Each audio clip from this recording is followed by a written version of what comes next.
दोस्तों, आपको मैं आज फ्लूइडाइज्ड बेड मिल के बारे में बताने वाला हूँ। तो आप अच्छे से देखिए, क्योंकि ये प्रोसेस आपको कहीं नहीं मिलेगी और आपको सिंपल ट्रिक्स भी मिल दूँगा।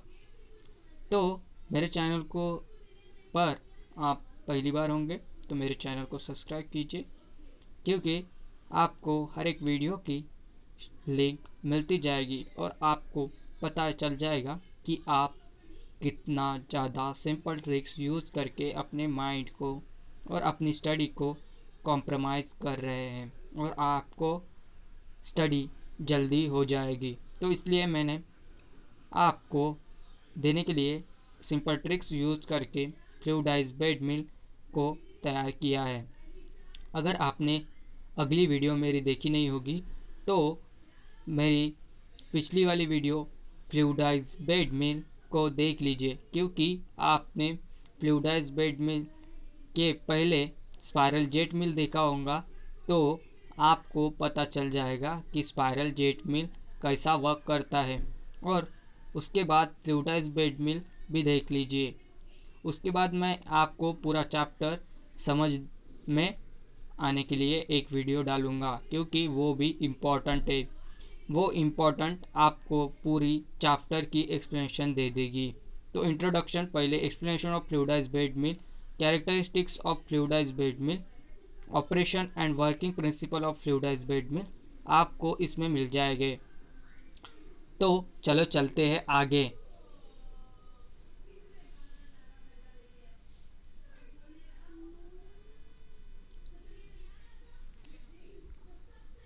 Micronization, fluidized bed mill, the fine and ultra fine size reduction of any material।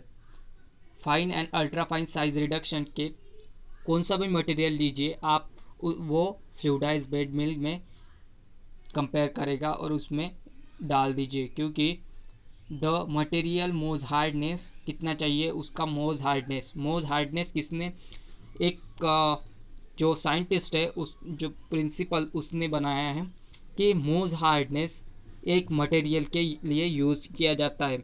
मोज हार्डनेस यूज़ करके आपको पता चल जाएगा कि उसका मोज हार्डनेस कितना है और आप कौन सी प्रोसेस कर रहे हैं, कौन सी टैबलेट बना रहे हैं, कौन से ड्रग्स यूज़ कर रहे हैं और कौन से ड्रग्स का कितना मोज हार्डनेस है, कितने मटेरियल का कितना हार्डनेस है, आपको ये पता चल जाएगा। तो आपको ये पता चलने के बाद आप कौन सी भी प्रोसेस करते समय आपको कोई तकलीफ नहीं जाएगी। तो इसलिए मोज हार्डनेस आपको चेक करना ज़रूरी है।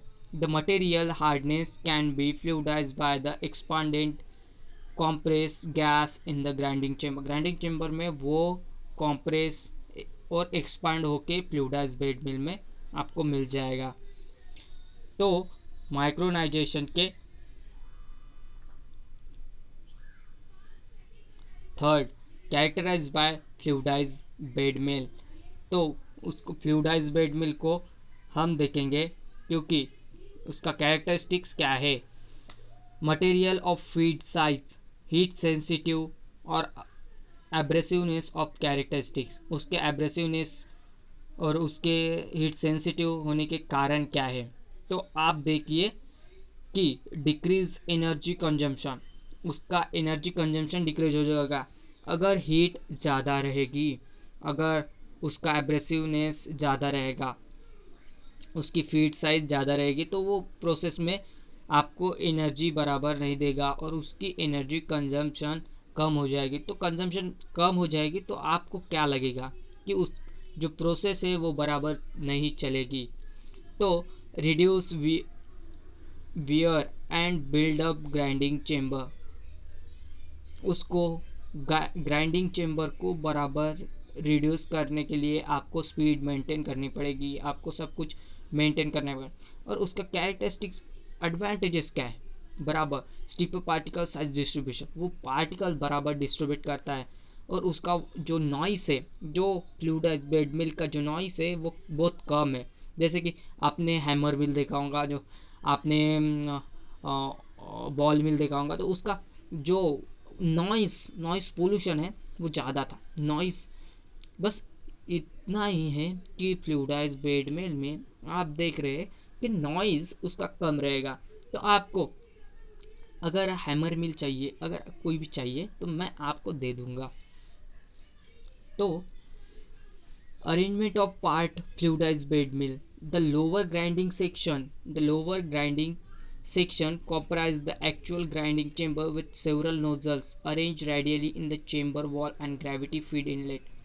लोअर ग्राइंडिंग चेम्बर का जो लोअर पार्ट रहेगा नीचे का, वो पार्ट प्रोडक्ट निकलेगा तो उसका ग्राइंडिंग चेम्बर बराबर होना चाहिए, उसकी नोजल्स बराबर रेडियली अरेंज रहना चाहिए। वो अगर रेडियली अरेंज रहेंगे तो आपको फीड इनलेट भी बराबर डालेंगे तो आपको सब कुछ मिल जाएगा। तो इसलिए आपको अच्छे से ध्यान देना पड़ेगा।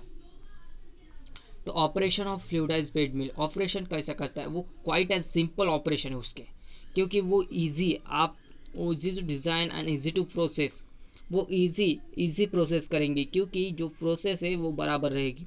अगर प्रोसेस बराबर रहेगी तो आपको भी पता चल जाएगा कि जो प्रोसेस है कैसी करते हैं और प्रोसेस किस तरह से होती है। तो feed material introduce in the grinding chamber through a large cavity feed inlet, उसकी लार्ज कैविटी फीड इनलेट भी यूज़ की जाती है। तो लास्ट में देखेंगे double tap to the material has been the material entrained by the high velocity gas stream created by nozzles, and size reduction occur as a result of particle to particle collision in the gas stream and at the local point of the nozzles। आप देख रहे हैं वो particle particle को impact करेगा, तो particle particle impact करेगा तो उसकी साइज़ रिडक्शन हो जाएगी, उसका नोजल्स बराबर आ जाएगा और उसकी जो साइज़ रिडक्शन होने के बाद उसकी सीव बराबर आ जाएगी और उसका बराबर प्रोसेस हो जाएगा। तो आप देख रहे हैं इसका प्रोसेस बराबर हो जाएगा और आपको प्रोडक्ट अच्छे से मिलेगा। The classifier aloe the material of a given fineness to exit the mill while rejecting oversized particle back into the grinding chamber to additional size reduction। जो एडिशनल साइज रिडक्शन रहेगा उस पर ऐड हो जाएंगे और उसको जो जो ज़्यादा पार्टिकल साइज रहेगा वो बाहर निकल जाएगा। बाहर निकलने के बाद उसको क्या मिलेगा, वो वेस्टेज रहेगा। अगर वेस्टेज रहेगा तो उसका भी कुछ ना कुछ उपयोग होगा, क्योंकि वो अगर स्टिकी होगा तो वो उसका यूज़ नहीं कर सकते भाई, क्योंकि वो स्टिकी रहेगा तो आपको पता है वो इम्पैक्ट कर सकता है। ह्यूमन बॉडी पर इम्पैक्ट करने वाली चीज़ हम नहीं यूज़ करेंगे क्योंकि उससे आपके प्रोडक्ट पर इम्पैक्ट हो सकता है और आपके प्रोडक्ट पर जो होगा वो कोई नहीं जानता, क्योंकि contamination not allowed in pharmaceutical industry. Contamination do they harm